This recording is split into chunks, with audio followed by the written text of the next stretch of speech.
Өнөөдөр технологийн 7 хоног буюу TechWeek 2025 арга хэмжээний хамгийн сүүлийн өдөр ICT форумоор өндөрлөж байна. Монгол Улсын хурлын гишүүн Нурсан Жанц тариг хайсорын түүнтэй ярилцлага хүргэнүү хэмээн нийслэлийн засаг даргын орлогч даваа далайныг урьж байна. За хүрэлцэн ирсэн та бүхэндээ энэ өдрийн мэндийг хүргэе. Ганцэргийн Нурсан Жанц байна. Тэгээд өнөөдөр энэ хэлцүүлэгт өрсөн та бүхэндээ маш их баярлалаа. Тэгээд сонирхоод сонсож байгаа та бүхэндээ хамгийн их баярлалаа. Их гоё хэмжээ болж ийн гэж харж байна. Тэгээд ялангуяа IT салбарыг бол бас залууны үед харьцангуй бас ойлгодог генерашны хувьд бол дэмжиж явдаг. Цаашдаа Монголын дотоодын нийт бүтээгдэхүүний бараг 20% хүртэл ер нь IT салбар хөгжөөсэй гэж боддог. Монголын экспорт ч гэсэн ер нь уул уурхаагаар түшгэлж байгаа ч гэсэн цаашдаа бид нар IT үйлчилгээнүүдийн гадагш нь гаргадаг тийм байдлаар хөгжөөд яваасаа гэж боддог. Тэгээд өнөөдрийн сэдв болохоор ухаалаг Улаанбаатар гэсэн сэдвээр нэгдүгээр орлогчдоор даваа далаа дарахтаа ярилцахаар ирсэн. Тэгээд бид хоёрт болохоор зүгээр өөрсдөө хоорондоо ярьж байгаа юм шиг л яриарэ гэсэн чиглэл өгсөн. Тэгээд энэ талаар яригээд бодож чинь тэгээд даваа далаа дараагаас ихний асуулт нь ер нь Улаанбаатар хот ухаалаг хот болно гэж сүүлийн 10 гаруй жил ярьлаа тий. Ухаалаг болсон зүйл одоогоор байгаа болов уу? Тэгээд та ажиллаа аваад жил орчин болох чинь тий. Ер нь энэ 1 жилийн хугацаанд дотор ахиц энэ ухаалаг салбар дээр IT салбар дээр зүйлүүд байсан болов уу? За та бүхэндээ энэ өдрийн мэндийг хүргэе. Нийслэлийн засаг дарга эдийн засгийн хөгжилтэд үтс хариуцсан нэгдүгээр орлогч дарга тэ даваадлаа. За өнөөдөр энэ бас нэлээд одоо олон улсын хэмжээнд ач холбогдолтой энэ сайхан 7 хоног болж байгаа. Ач холбогдол өгөөд оролцож байгаа салбарынхандаа зохион байгуулж байгаа хүмүүстээс энэ өдрийн мэндийг хүргэе. Бас баярлж байгаа илэрхийлье. За Улаанбаатар хотын хувьд одоо сүүлийн үед Smart City гэж ухаалаг хот гэдэг олон улсын жишгээр одоо үнэлээд уралдаан зарлагддаг болоод үнэлдэг юм болоод удаж байгаа. За Улаанбаатар хотын хувьд гэвэл та бүхэн мэдж байгаа. За ер нь яхаа Улаанбаатар хотын хувьд яг тодорхой байхад хуучин ингээд хөгжөөд явж байгаа хотуудыг шинэ ухаалаг байдлаар бол шийдвэрлэх юм уу, шинээр төлөвлөхөд маш хүндрэлтэй байдаг. За бид нар үүнтэй уялдуулаад шинэ нисэх буудлыг дагуулад хөшгийн хөндий дээр болохоор хүннүү Smart City гэд хүннүү хотыг бол байгуулахаар дэд үтцийн 7 чиглэл дээр бол хөрөнгө оруулалт хийгээд одоо нэг 140 тэрбум орчмын хөрөнгө оруулалтын дээр одоо ус татах тий үерөөсний байгууламж, бохрын байгууламж зэрэгэд ажлууд нь бол явагдаж байгаа. Тэгэхээр бид нар хүннүү хот дээр бас та бүхэн одоо үзэх юм бол олон улсын хэмжээнд Smart City буюу ухаалаг хот бол олон улсын концептийн уралдаан бас зарлалцсан явж байгаа. Яг одоогийн байдлаар. За тэгэхээр олон улсын мэрэгчлэлтүүд энэ бас нэг анхаарлыг татах дээрээс нь Монголынхон одоо энэ хүннүү гэсэн уламжлалт нэрийг олон улсын хэмжээнд гаргаж ирэх ийм зорилготоос хүннүү хот гэж нэрлэж тэгсэн манай шинэ нисэх буудлын одоо хэсэг бол цаашаа Улаанбаатар хот бол өргөжинд хэлэх боломжтой хотоос одоо 120 км яваад хүрэх боломжтой одоо хүннүү хотын хэсэг байж байгаа. Дээрээс нь бид нар Америк төв болон Азийг холбосон шинэ ийм хаб олон улсын нисэх буудлыг болох боломжтой учраас бид нар олон улсын нисэх буудлыг бол түшиглээд ийм ухаалаг хот барьж байгуулъя. Гэхдээ тэргээ эхлээд дид үтцийг хийгээд араас нь хувийн хвшлүүдээ санал болгодог ийм сонголог утгаар зөв жишгээр явъя гэдэг одоо хүннүү хотын маань бүтээн байгуулалтын ажлууд бол үн шаттай зарлагдаад явж байгаа. Одоо саяхан одоо ариутгах татваргын байгууламжийн тендер зарлагдаад ирэх жилээс бид нар бас гүний дулаанаар анх хүннүү хотын дулааныг шийдгээд ингэж явж байгаа. За Улаанбаатар хотын хувьд гэвэл за ухаалаг хот гэдэг. За миний ойлгож байгаагаар ухаалаг хот гэдэг бол иргэндээ ээлтэй сүүлийн үеийн технологиг ашиглаж одоо их хөгжлийн даатаан дээр Улаанбаатар хотынхоо мэдээллүүдийг маш хурдтай аваад боловсруулад тэр боловсруулсан мэдээллээрээ иргэдийн амьдралын чанарыг сайжруулалт үр өгөөжтэй амьдрах ийм боломжтой хот болгодог гэж ойлгож байгаа. Энэ чиглэл дээр бид нар одоо ямар ажил эхлүүлж байна гэвэл Улаанбаатар хотын одоо үндсэн одоо цэвэр ус, цахилгаан, дулаан, бохор ус тийм ээ. Дээрээс нь үерийн усны байгууламж, нийтийн тээвэр ингээд цаашаа ярьсан бол ийм 7-8 үндсэн дэд үтц зөөж байгаа. Эдгээр дэд үтцүүд маань яг одоогийн байдлаар бол Монгол улсын хэмжээнд одоо яг 5-6 өөр институтсээр төлөвлөгддөг асуудлууд байгаа. Зам тээврийн яам гэхэд зарим замаа төлөвлөд хийдэг. Эрчим хүчний яам гэхэд Улаанбаатар хотын дулаан цахилгааныг төлөвлөж хийгээд байдаг. Барилга хот байгуулалтын яам дээр том ариутгах татваргын төсөл гэдэг юм. Ингээд өөр яам Улаанбаатар хот дээр ингээд төлөвлөгдгөөсөө болоод зарим зураг төслүүд нь давхцдаг үр өгөөжгүй байдал ингээд маш одоо энэ бүтэц зохион байгуулалтаасаа болоод дээрэс нь одоо нэгтгсэн нэг платформ байдгүй, дижитал платформ байдгүйсээ болоод одоо энэ нэг жил нь замаа ихэд эх жил нь шугам хоолойгоо хуулж авдаг чинь ийм асуудлууд гардаг. Тэгэхээр энэ асуудлыг олон улстай шийдэж байгаа арга нь бол дижитал твийн буюу бас виртуал твийн гэж ярьдаг. Хотыг виртуал байдал руу шилжүүлээд бүх дэд үтцийн зургийг оруулаад хотоо нэг ийм виртуал байдал дээр оруулж симуляц хийж явснараа давхардал гарахгүй бүх одоо дэд үтцийн байгууллагууд нь ороод нэг платформ дээрээс мэдээлэл авах төлөвлөх ийм боломжтой байдал руу оруулах гад түүхэндээ анх удаа Улаанбаатар хот Их Британий одоо энэ чиглэлийн хөгжүүлэлт Skyrail гэдэг компанид гэрээгээд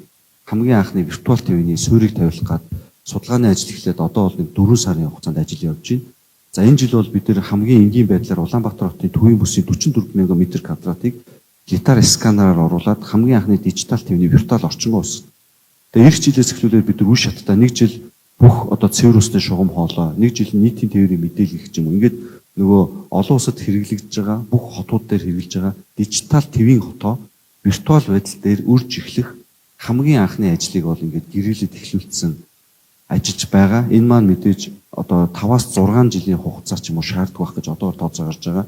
Яг л Улаанбаатар хот чинь сүүлийн одоо 60 оноос их бүтээн байгуулалт эхлээл одоо баглж 80 жил 60 жилийн хугацаа үдцсэн байж. Тэгэхээр 60 жилийн хугацаанд бүх одоо мэдээлэл дэд үтцүүд одоо зарим нь ингээд зургаараа олддгоо газар ухаар гарч ирдэг одоо инженерийн дэд үтцүүд ч юм уу зөндөө байдаг. Тэгэхээр энэ асуудлыг юм дижитал байдал руу оруулж симуляц хэлбэрээр тооцоол хийдэг, уялдаа холбоог нь хангадаг ийм болох ажил бол нэлийн том ажил. Тэгэхээр энэ дээр бол хугацаа шаардна. Тэгэхээр энэ бас том ажил бол эхлүүл явж байгаад бас дуулахад таатай байна. За баярлалаа. Тэгээд эмч бас нийслэлд ойрхон ажилладаг хүний хувьд ухаалаг Улаанбаатар болох тал дээр ахиц гарсан зарим зүйлүүд бас дурдсан зүйтэй болов гэж бодож байна. Эхнийх нь болохоор бид нэр банк биш автобусанд суухдаа бид нэр банкны картаар сууд болдог болц тэ. Энэ бол бас нэг ухаалаг хотын одоо нийтийн тээврийг хэрэглэхэд хялбар болгож байгаа тийм нэг ахиц байгаа. Хоёрдугаар нь болохоор эхний одоо ээлжинд туршигдаад эхэлж байгаа нийслэлийн нийтийн тээврийн газраас автобусны бодлууд дээр нөгөө одоо автобусны бодлуудын нэр чинь ингээд өөр дээр бичээд наацсан байдаг шүү дээ. Тийм биш ингээд мапаар харагддаг. Тийм бодлоор шинжлэх ажлыг нь бас отгон жаргал дарахтаа бас хийгээд явж байгаа. Тэгээд нийтдээ Улаанбаатар хотод 1200 автобусны бодол байгаа. Тэгээд 450 орчмыг нь бол ийм газрын зургаар харагддаг хэлбэрээр болгох юм бол бид нэр цаашдаа нийтийн тээврийн аль чиглэл хаашаа явдаг гэдгийг шууд харах ойлгомжтой тий. Тэгээд цаашлаад нийтийн тээврийн ашигладаг хүний тоо нэмэгдэхийн хэрээр төгжрөл маань бас буурах боломжтой гэсэн юм ажлууд хийгээ явж байгаа болов уу гэж бодож байна. Их хөгжлөгээ та хэлсэн. Тэгээ эхлээд бид нөгөө датагаа ил тодруулах хэрэгтэй гэж боддог. Тэгээ нийслэлээр жишээ нь замын хөдөлгөөний удирдлагын төв дээр 2600 орчим камер ажиллаж байгаа тийм. Тэр датаг ер нь нээлттэй болох болов ихний асуулт тийм. Хоёрдугаарх нь энэ автобусны бас бууд сууж байгаа хүмүүсийн тоо байгаа. Тэр дата банкны карт уншуулалт болгон дата цуглаж байгаа. Энэ датаг ил болох уу? Гуравдугаарт нь сая та хэлсэн нөгөө дижитал твин хийнэ гэдэг гэж байгаа.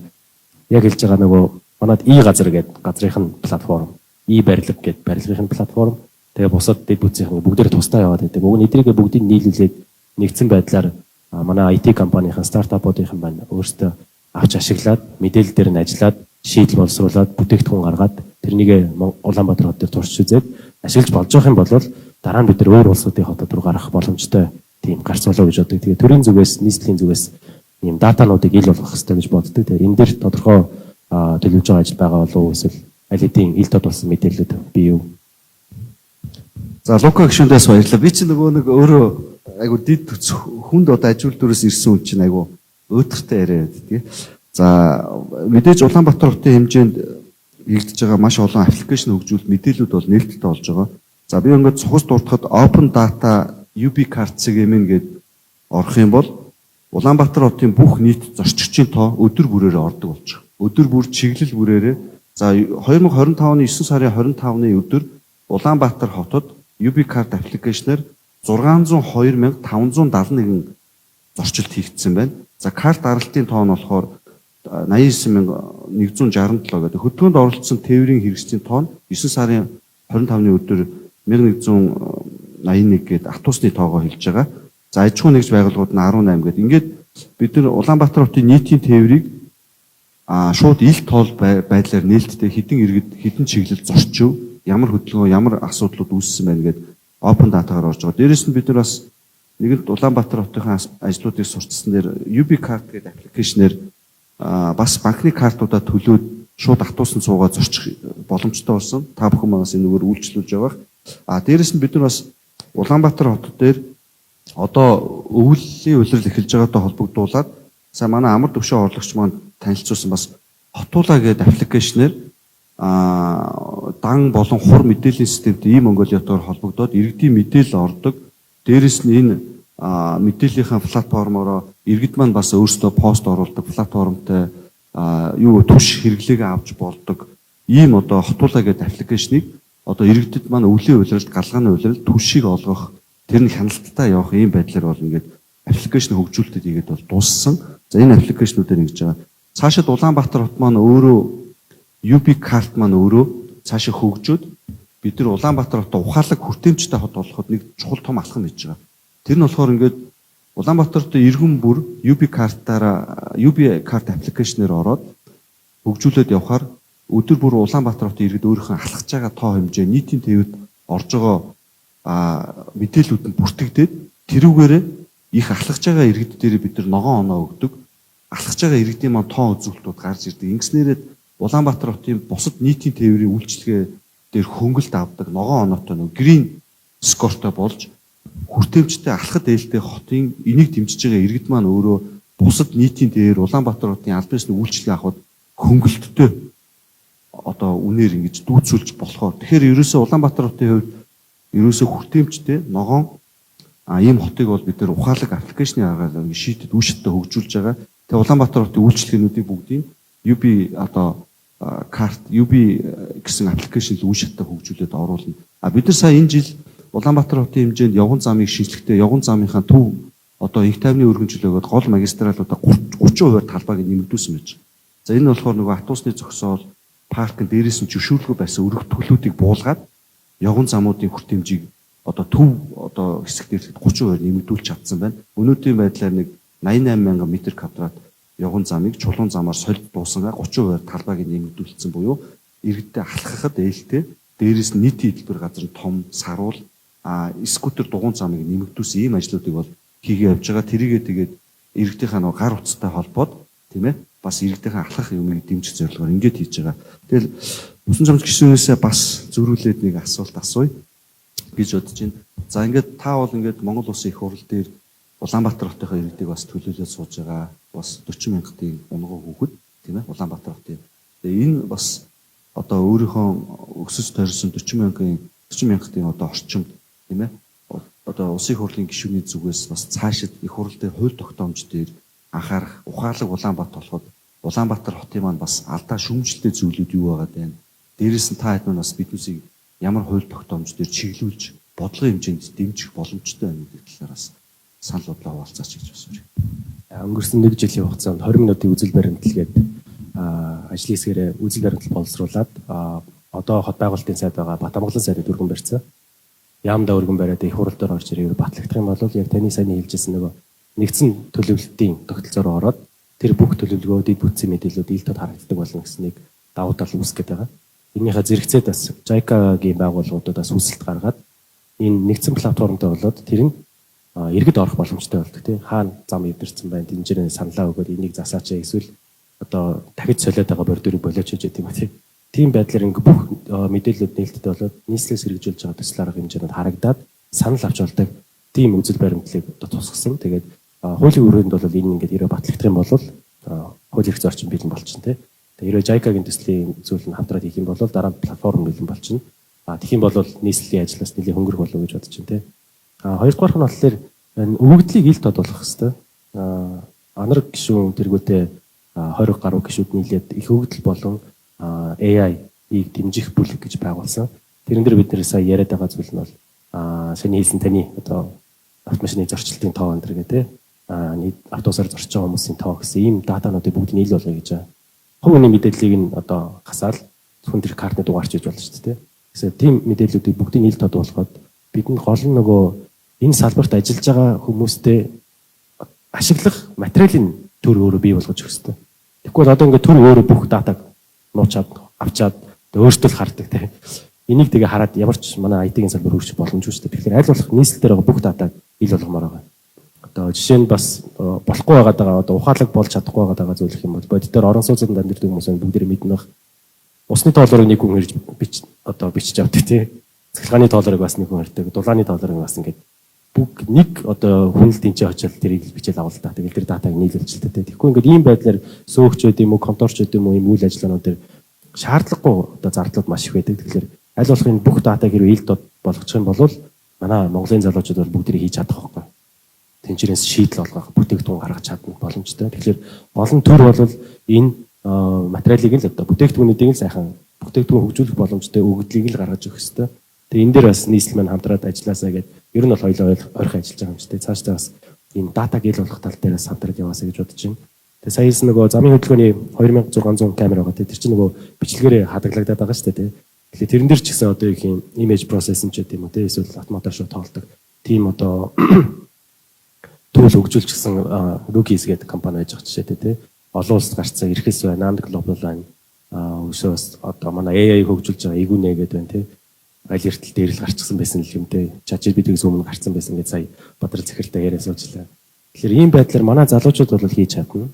Тэгээ гол нь нөгөө төр дэмжлэг гэхээсээ илүүтэй яг энэ өгөгдлийг л бэлэн байлгах юм бол бид нар өөрсдөө аваа явуучих боломжтой болоо гэж боддог. Тэгээд энэ дээр бас тодорхой ажлууд хийгээ явж байна. Тэгээд хуулийн төсөл нэр өргөн баригдаад явхад манай салбарын залуучууд маань саналаа өгөөсэй гэж бодож байна. Их хурал дээр өгөгдлийн байнгын хороо гэж байгуулагдсан болохоор эндээс гарч байгаа шийдлүүдээ та хэд маань нэгтгэхэд өгөгдлийн байнгын хороор энийг хилцэж өгөөч гэж явуулах юм бол би тэнцээгээ гишүүнээр байнгын хорооны гишүүнээр ажиллаж байгаа болохоор хилцээд ямар хуулийг яаж засах боломжтой байдаг те.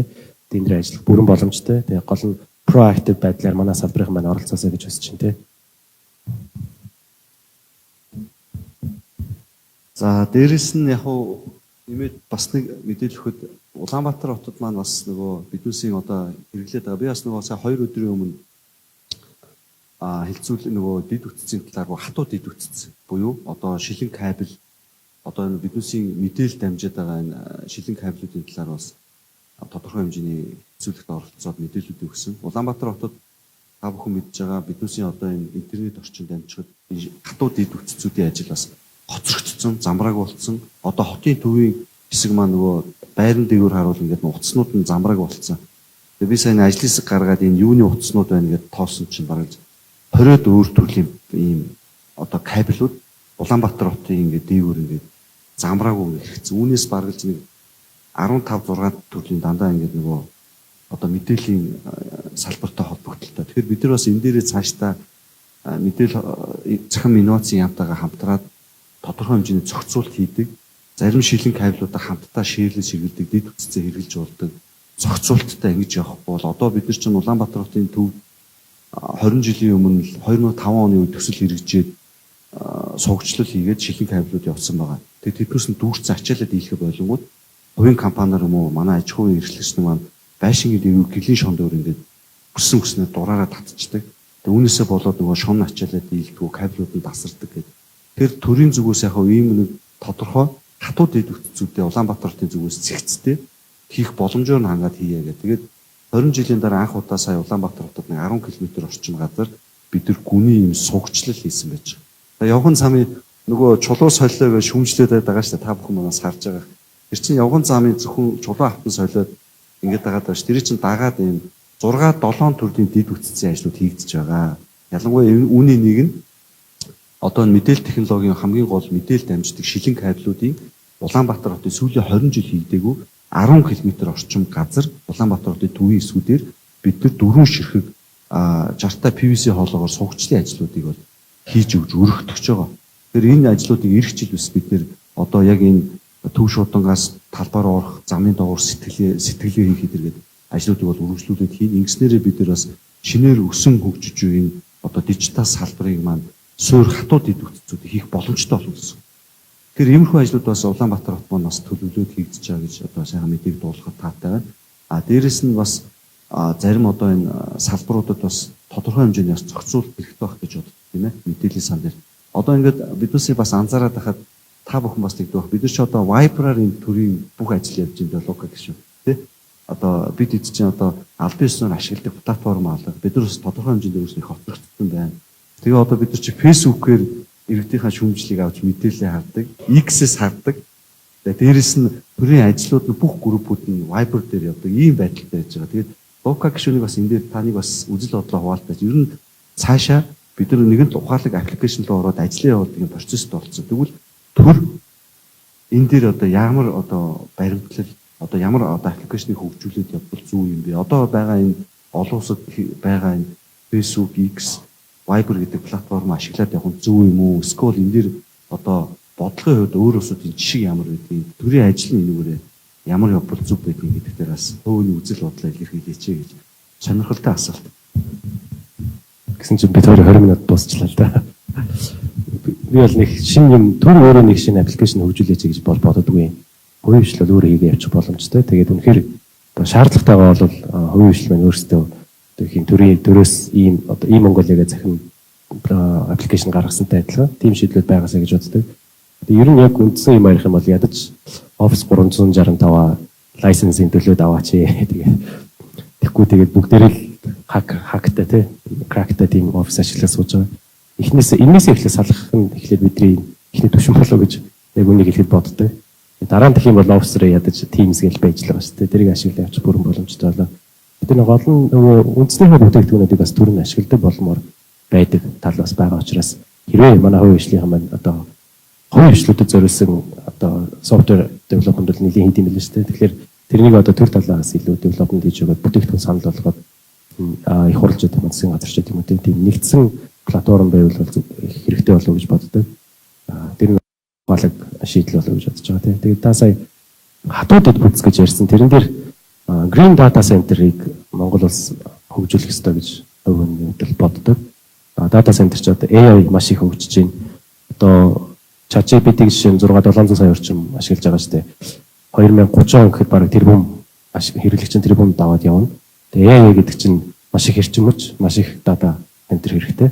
Тэгээ тэрэн дээр манайх сэргээгт эрчим хүчний ийм боломж бололцоо болон эрсдэс одоо хүүдэн уур амьсгалтай гэдэг давуу тал ашиглаад сэргээгт эрчим хүчээр ажилдаг эрчим хүчний хэмнэлттэй data center гэсэн зүйлүүдийг хатуудыг бүтцээд байгуулад таны сая хэлсэн одоо шинэ нисгийн хажууд гэх юм уу тийм байдлаар хөгжүүлтэйгээд явхад тэндээс нь гаднаас нь хөрөнгө оруулалт татах тэрийг ашиглах хүмүүсийг нь одоо урьж авчрах тэгээд AI одоо тэнцэн одоо сургадаг гэх юм уу тийм байдлаар шинэ боломж олцоо маань нэгнэхэд нийслэлийн бас хийх ажлууд их байгаа болов уу гэж боддог. Тэгээ энэ тал дээр бас хууль эрх зүйн гэсэн гарах зүйл хэрэгтэй байна. Гэхдээ ер нь бол эхлээд нөгөө шинэ технологи гэдэг чинь шинэ технологи гарчаад дараа нь зохицуулах хууль нь л гардаг болохоос хизээч хууль нь эхэлж гарчаад дараа нь шинэ технологи үүсдэггүй гэдгийг бас хэдүүлээ бодоод айлуулах тийм бүтээлч сэтгэлгээгээр нийслэлийн асуудлыг шийдэхэд цаашдаа энэ AI IT салбарын хөгжил дээр ч гэсэн Монгол улс сүүлийн хилээд яваасаа гэж боддог. Нэгэнт сая хэлсэн нөгөө манай Монгол залуучууд маань шууд гадагш нь бүтээгдэхүүн гаргаж чадаад байна шүү дээ. Одоо Type Solutions гэдэг одоо жишээ нь компани Японы одоо сүлжээ компани сүлжээ дэлгүүрүүдийн менежмент HR-ыг хариуцдаг юм уу тийм. Тэгэхээр энэ чадж байгаа залуус маань байгаа болохоор энийг бас дэмжихтэй одоо юу гэх тодорхой байдлаар дэмжиж өгөөсэй гэж боддог. Хатуудад бүтцээр буюу эрчим хүчтэй саясан data center гэсэн зүйлүүд дээр дараа нь зөөлөндөд бүтцээ data өгөгдлөө ил болгож өгөх гэсэн ийм зүйлийг хийчих юм бол энэ салбар хөгжих болов уу гэж бодоод байгаа. За миний хувьд одоо яаж хөгжил зүгээр гэж бодож байна манай IT салбар. Миний хувьд IT салбар ер нь Монгол улс IT салбараар цаашдаа яаж явбал зүгээр вэ? За юун дээр би бас нэг саяхан political economy in about of mega project in Asia гэдэг Азийн улсуудын мега төслүүдийн улс төрийн эдийн засаг гэдэг ном уншиж байгаад одоо энэтхийн нөгөө Ченнай гэдэг 55 км үргэлжлэх дэлхийн хамгийн том IT-ийн бус нутгийн талаар хөгжил сонирхолтой кейс өссөн тохиолдол. За түүнийг уншиж байгаад бол яг нэг юм олон улсын хурдны замаа дагуулад тэр бус нутаг дээр энэтхэг бол эдийн засгийн чөлөө тусгай бүсүүдийг IT-ийн салбарт зориулаад Ченнай гэдэг одоо тэр хэсэг хот дээр бол хийж өгсөн. Тэгээ түүнийгээ дагаад нөгөө тусгай чөлөөт бүс дээр чинь дэлхийн бүх одоо энэ IoT буюу Internet of Things дээр ажилдаг хатуу одоо болон зөөлөн дэд бүтцүүдээр ажилдаг компаниуд орж ирж одоо нөгөө тусгай хөнгөлөлттэй учраас хурдны замаа дагаад 55 км урт газар бүх шалтгаанаар төрөөсөн үеийн бодлоготой хөнгөлөлттэй учраас орж иж хөгжсөөр байгаа. Өнөөдөр манай энэтхэг улс маань дэлхийн IT-ийн чиглэлээр зөвхөн IT чихгүй IoT буюу Internet of Things-ийн чиглэлээр бол дэлхийд нэгт орсон гэж ойлгож байгаа. Тийм учраас Улаанбаатар цаашаа одоо энэ IoT интернет дижитал байдлаар одоо салбараа дэмжиж явъя гэвэл тодорхой хэмжээнд хүн утгаар ч юм уу бүр юм тусгай бүстэй юм байна. Сүүлийн үеийн технологи энэний үйлдвэрлэл хийж байгаа, хатууд идэвхцэг хийж байгаа салбар дээр бүр нөөтгөө татваргүй, хөнгөлөлттэй бүр олон улсын нисгуудлаа дагаад зарим салбарын мэрэгчлэлтэнгүүд ирэхэд визгүй тусгай бүсч байж болох юм. Тэгэхгүй бол манайх шиг хөгжиж байгаа орн тэрхий хөгжиж байгаа орнуудыг дагаад манай түрүү Ордон Жамж гисч юм маань хэлж байна. Хууль эрх зүйн төрүүлээд хөгжчихвөл боомлоод ирэх юм бэл. Тэгэхээр бид нар бол одоо хөгжиж байгаа орн манад эдийн засаг дотоодын үйлдвэрлэл хэрэгтэй. Ялангуяа оюуны хөдөлмөр дээр ийм учраас бид нараас тодорхой хэмжээгээр бодлохоор салбараа дэмжихийн тулд эдийн засгийн тусгай бус бүр чөлөө төсөд байж энэ дээр татваргүй дээрээс нь зарим зохицуултгүй ийм орчингууд үйжиж энэ салбар хөгжих юм байна. Гадны одоо хөрөнгө оруулалт хүчийг ашиглая.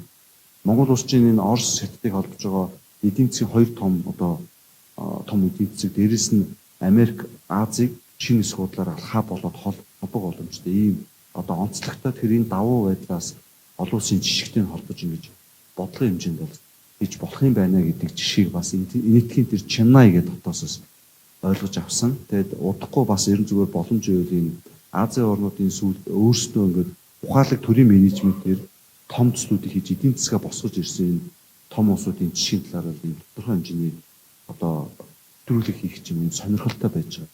Тэгэхээр энэ дээр ингээд холбогдоод хамтраад ажиллах юм сонирхолтой залуучууд байвал та бүхэн нас холбогдоорой гэж бас хэлмээр байна. Ингээд минут нь дууссан байгаа тийм ээ. За.